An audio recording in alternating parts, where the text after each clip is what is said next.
Dear students, welcome to your channel KD the मैट्रीवर।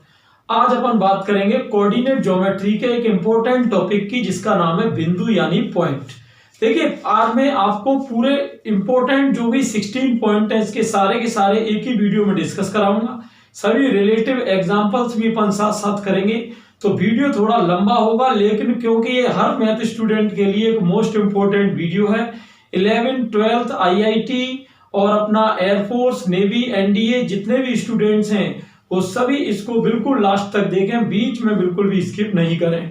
और अगर आपको वीडियो लास्ट में हेल्पफुल लगे तो सभी स्टूडेंट्स को इसे शेयर जरूर करें, जिससे सभी का इसका बेनिफिट हो सके। तो चलिए, विदाउट एनी फर्दर डिले अपन स्टार्ट करेंगे कोऑर्डिनेट ज्योमेट्री का ये पहला टॉपिक। क्लियर? देखिए, कोऑर्डिनेट ज्योमेट्री की जो आज से सीरीज स्टूडेंट स्टार्ट हो रही है उसमें मैं आपको 6 पॉइंट डिस्कस कराऊंगा। एक तो आपका पॉइंट है यानी बिंदु, दूसरा होगी अपनी स्ट्रेट लाइन यानी सरल रेखा, तीसरा होगा अपना परवलय पैराबोला, चौथा होगा वृत्त यानी सर्किल, पांचवा होगा दीर्घवृत्त यानी इलिप्स, और छठवां होगा अति परवलय यानी हाइपरबोला। तो ये सभी 6 इंपॉर्टेंट टॉपिक हैं जो कि students 11th 12th IIT, NDA, air force, navy हर एग्जाम के लिए इक्वली यूजफुल है। तो आप सभी को ये बिल्कुल सारे वीडियो कंप्लीटली देखने हैं। देखो, मैं हर टॉपिक के दो वीडियो बनाऊंगा।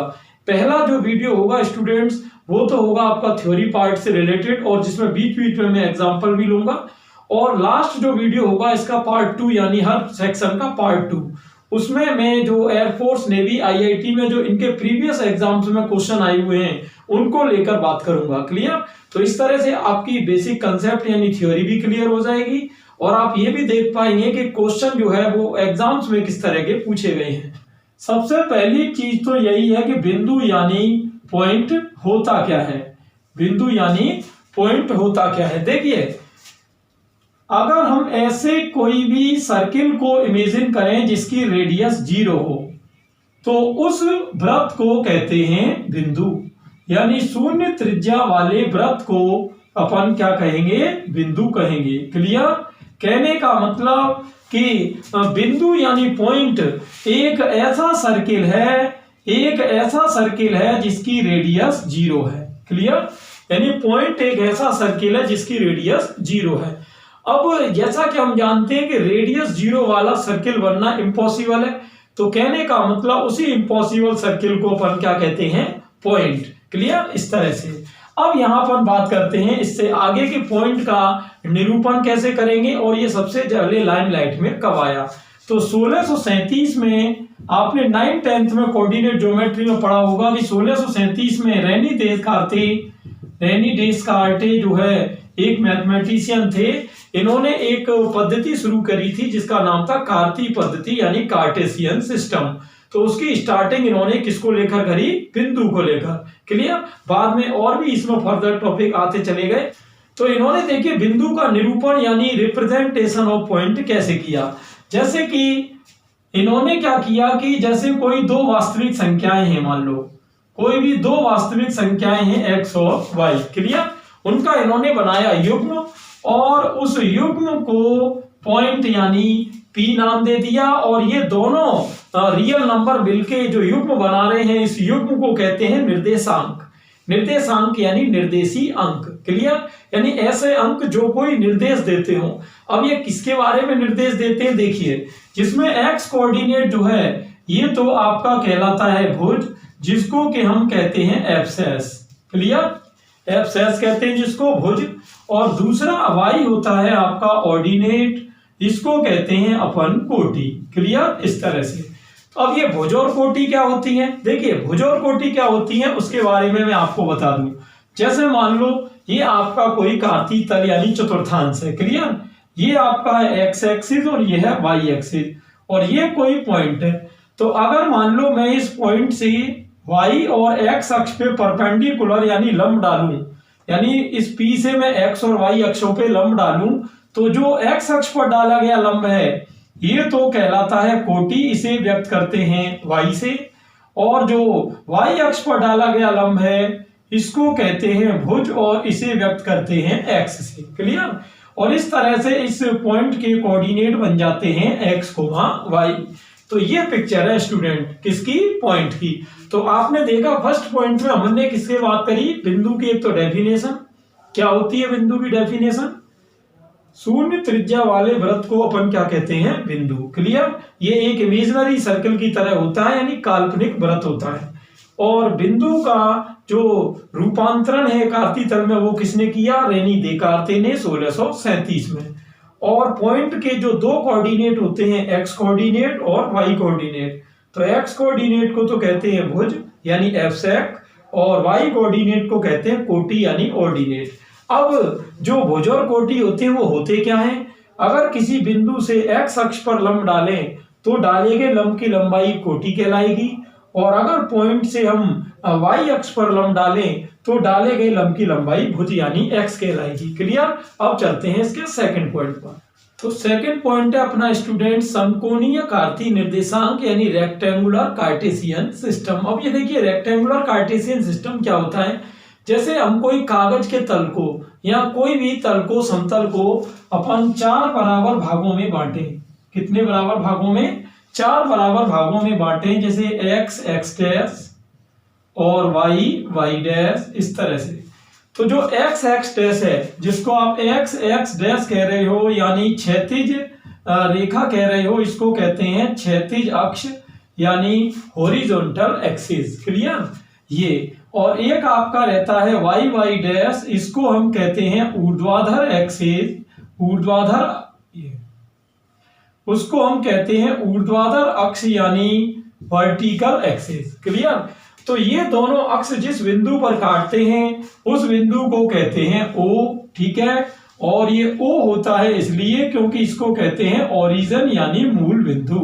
क्लियर, तो आप देख सकते हो कि ओरिजिन का पहला अल्फाबेट क्या आ रहा है, ओ आ रहा है, तो ओ का मतलब है कि इसको अपन ओरिजिन कहेंगे यानी क्या कहेंगे, मूल बिंदु कहेंगे। क्लियर, तो ये 3 सिचुएशन है। और जैसा कि हम यहाँ देख रहे हैं कि एक्स एक्स डैश और वाई वाई डैश ये आपके कितने डिग्री पर इंटरसेक्ट हो रहे हैं, 90 डिग्री पर। और 90 डिग्री के कोण को क्योंकि समकोण कहते हैं इसलिए ये आपका क्या हो जाएगा, समकोणीय कार्तीय निर्देशांक हो जाएगा। क्लियर, इस तरह से पूरी पिक्चर है। तो इस ये पूरी जो सिस्टम है इसको कहते हैं स्टूडेंट समकोणीय कार्तीय निर्देशांक पद्धति। क्लियर, तो इसमें मैंने आपको बताया X X dash Y Y dash और जहां काटेंगे वो हो गया ओ।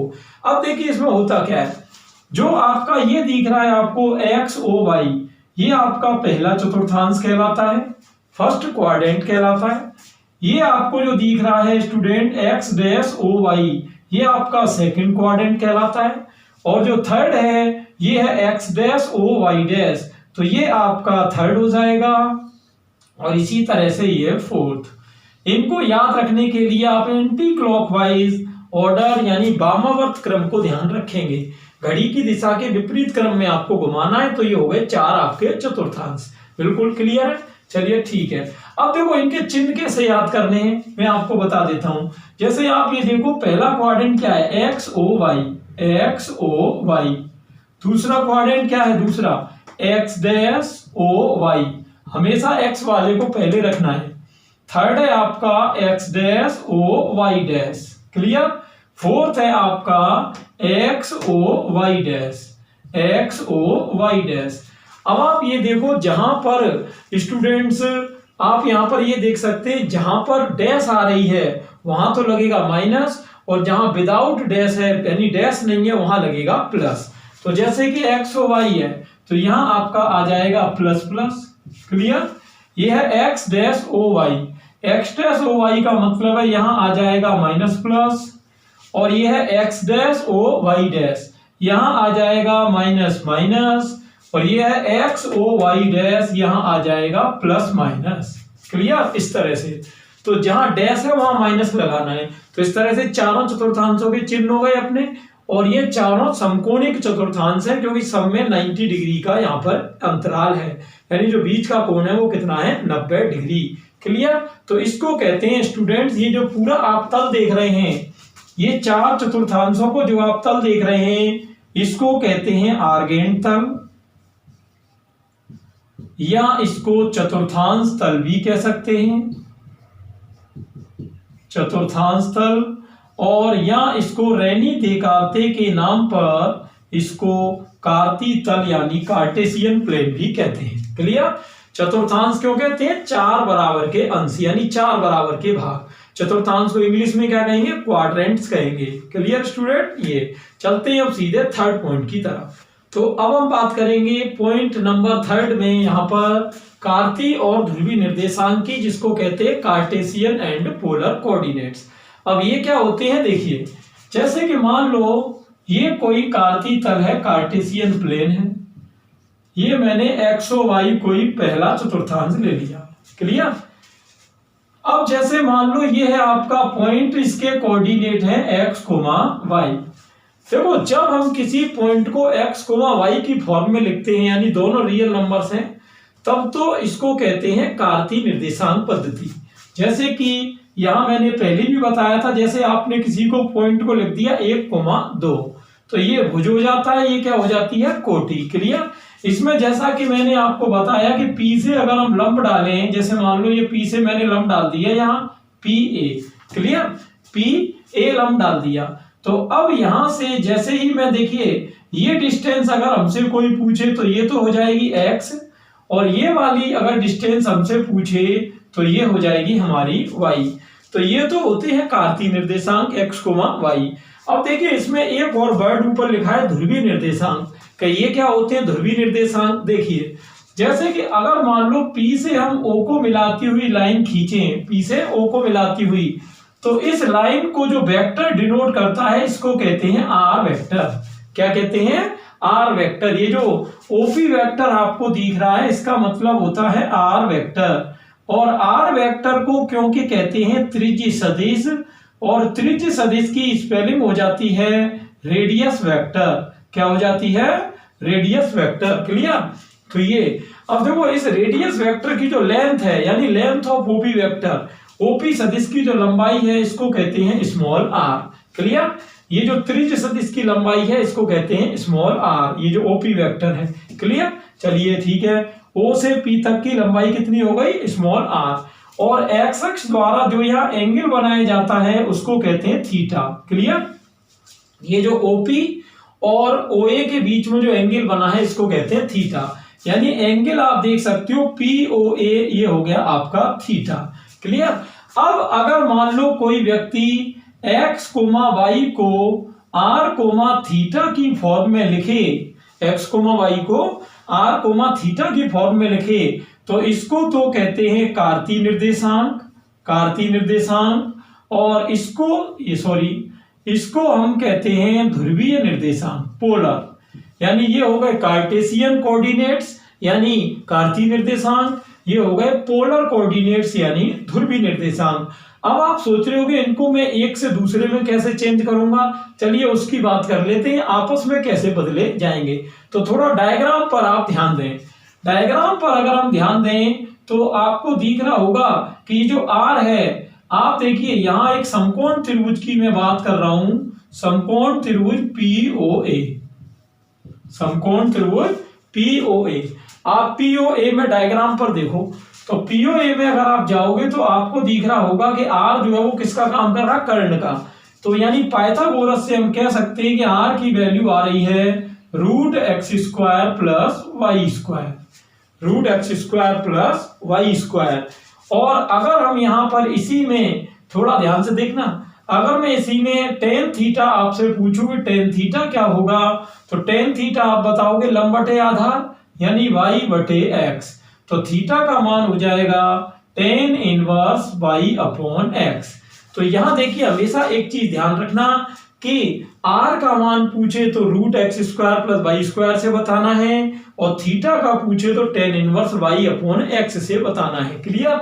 यहां पर ये मॉड लगा देते हैं क्योंकि थीटा को मैंने अभी पहले चतुर्थांश में लिया है, तो थीटा यानी कोण होना चाहिए पॉजिटिव। अब यहाँ एक ट्रिक और है, देखिए अगर ये बिंदु P दूसरे चतुर्थांश में हो, जैसे पहले में है तब तो आप डायरेक्ट थीटा लेंगे, दूसरे चतुर्थांश में है तब आप उसको लेंगे पाई माइनस थीटा के हिसाब से, तीसरे को लेंगे माइनस पाई प्लस थीटा के हिसाब से, और चौथे को लेंगे माइनस थीटा के हिसाब से। अब इसका क्या रीजन है, इसको जानने के लिए मैंने वीडियो बनाया था कॉम्प्लेक्स नंबर यानी सम्मिश्र संख्याओं का, उसको आप देखें, जिसकी डिस्क्रिप्शन में प्लेलिस्ट की लिंक दी हुई है। देखिए, मैंने मैथ से रिलेटेड हर कंसेप्ट पर वीडियो बनाए हुए हैं, सभी की प्लेलिस्ट आपको नीचे डिस्क्रिप्शन में मिल जाएंगी एंड स्क्रीन पर भी मिल जाएंगी। तो करीब 200 से 250 वीडियो है, आप अलग अलग टॉपिक्स पर वीडियो देखें, सारे कंसेप्ट आपके क्लियर होंगे। चलिए बात कर लेते हैं अब इसकी।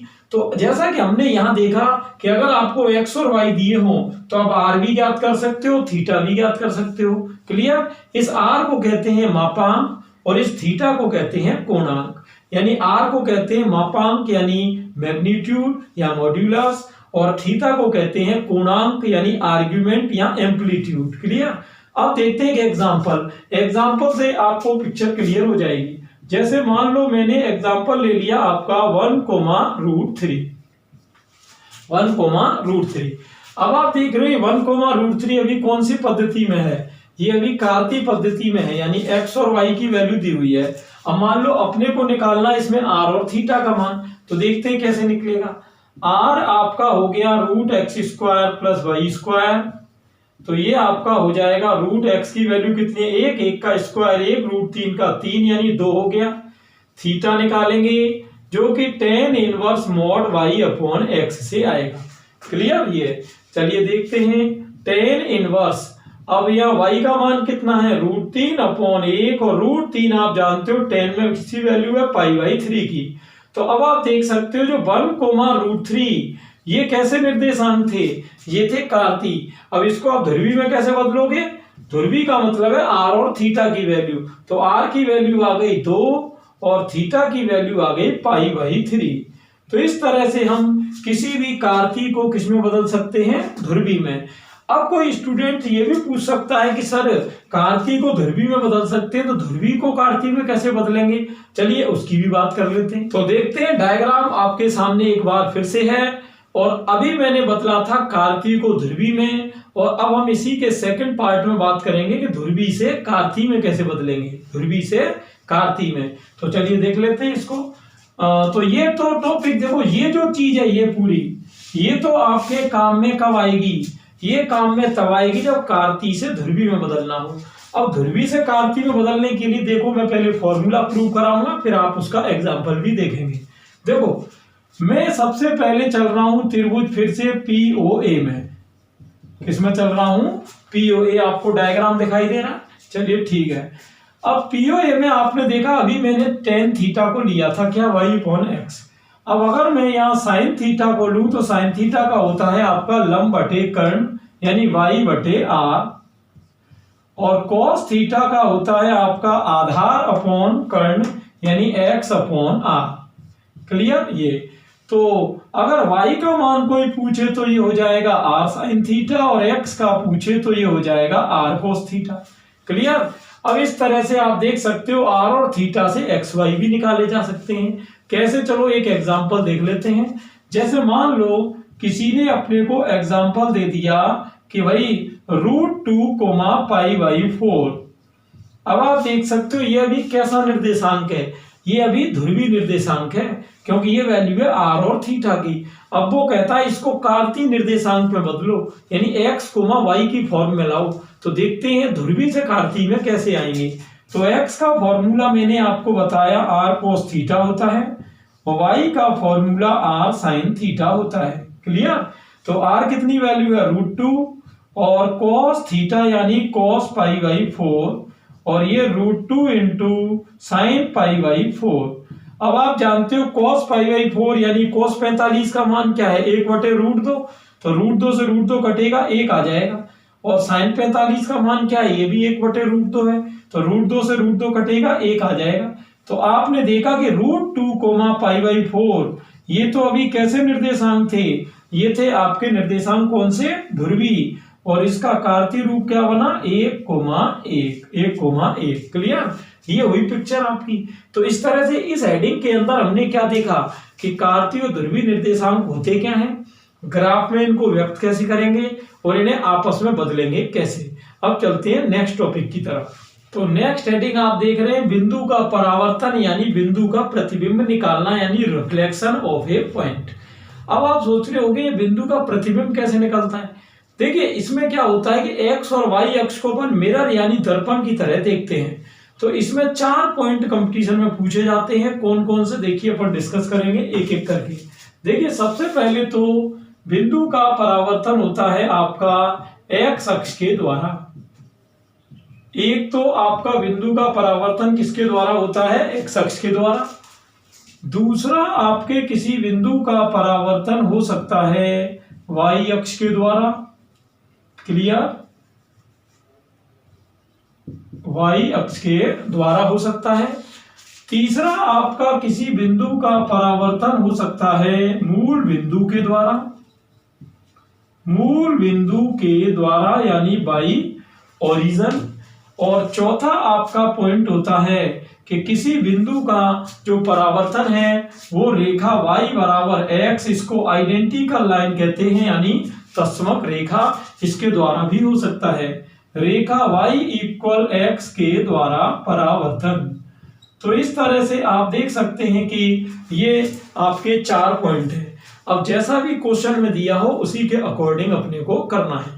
तो देखते हैं सबसे पहले बात किसकी करेंगे? एक्स अक्ष के द्वारा परावर्तन की। तो किसी बिंदु का एक्स अक्ष के द्वारा परावर्तन कैसे होगा? देखो जैसे कि मान लो अपन ने बताया था कि कोऑर्डिनेट जो होते हैं वो हमेशा एक्स कोमा वाई की फॉर्म में रहते हैं। क्लियर?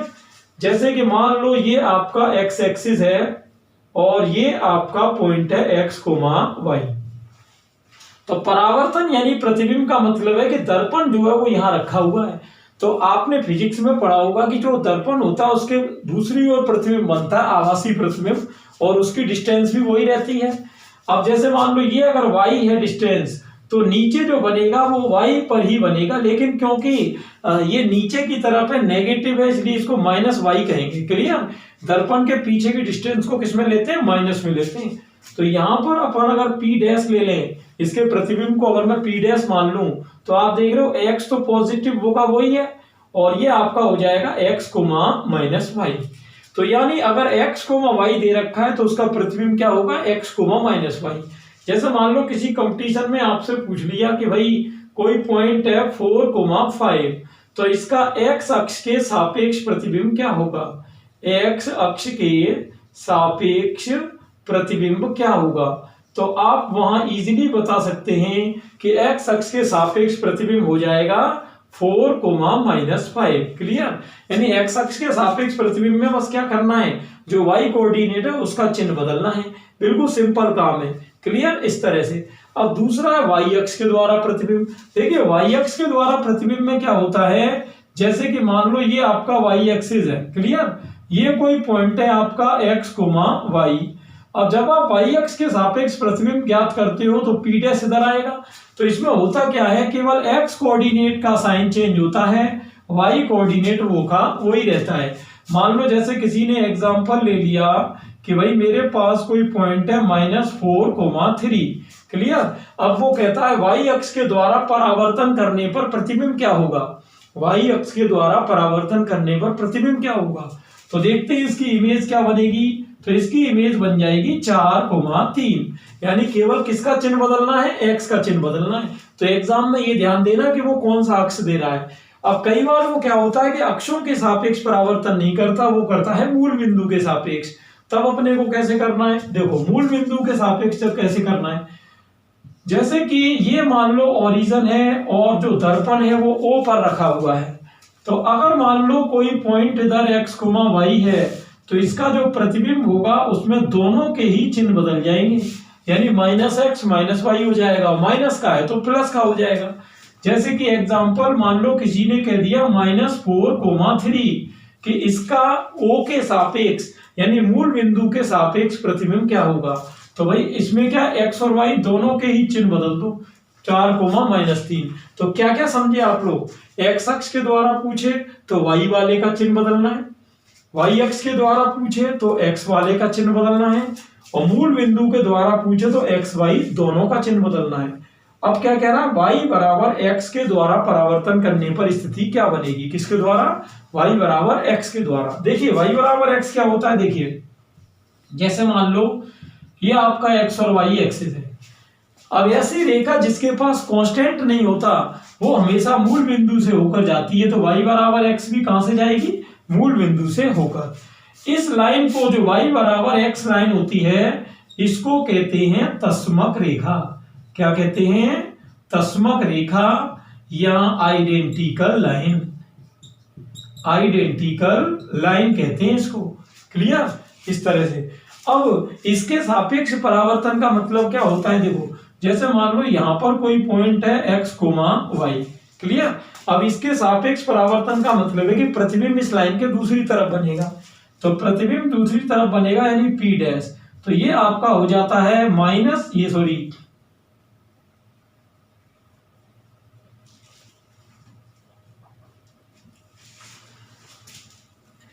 अब रेखा y बराबर x का मतलब है कि प्रतिबिंब इस लाइन के दूसरी तरफ बनेगा। तो x, y है तो प्रतिबिंब बनेगा y, x के हिसाब से। क्लियर? ये पिक्चर हो गई आपकी। तो सीधी बात क्या हुई? x अक्ष में y का चिन्ह बदलना है, y अक्ष में x का चिन्ह बदलना है, मूल बिंदु में दोनों का चिन्ह बदलना है, और अगर y बराबर x आ जाए तो उल्टा कर देना है। x, y को क्या कर दोगे? y, x कर दोगे। बात क्लियर है? That's all. तो ये था आपका कौन सा? चौथा टॉपिक, जिसमें कि हमने बिंदु का परावर्तन करना सीखा। कितने मेथड से? 4 मेथड से। तो स्टूडेंट्स, ये था कोऑर्डिनेट ज्योमेट्री यानी निर्देशांक ज्यामिति के पहले टॉपिक बिंदु का फर्स्ट पार्ट। क्लियर? इसमें मैंने आपको 4-5 इंपोर्टेंट पॉइंट डिस्कस करवाए। नेक्स्ट वीडियो में अपन इससे आगे के 5-6 पॉइंट पढ़ेंगे। टोटल मैंने आपको बताया स्टार्टिंग में ही कि इसके 16 पॉइंट हैं।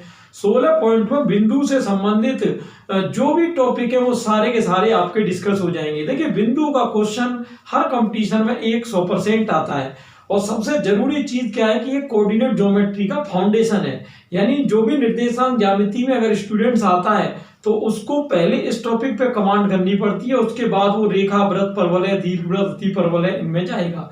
और इससे बात एक आएगी 3D कोऑर्डिनेट ज्योमेट्री। तो 3D कोऑर्डिनेट ज्योमेट्री उसी की समझ में आएगी जिसके 2D कोऑर्डिनेट ज्योमेट्री आ जाएगी। तो ये 2D कोऑर्डिनेट ज्योमेट्री का बेस है। क्लियर? तो आई होप ये वीडियो आपके लिए हेल्पफुल रहा होगा। ज्यादा से ज्यादा स्टूडेंट्स को इसे शेयर करें और नेक्स्ट वीडियो को जरूर देखें। Thanks for watching.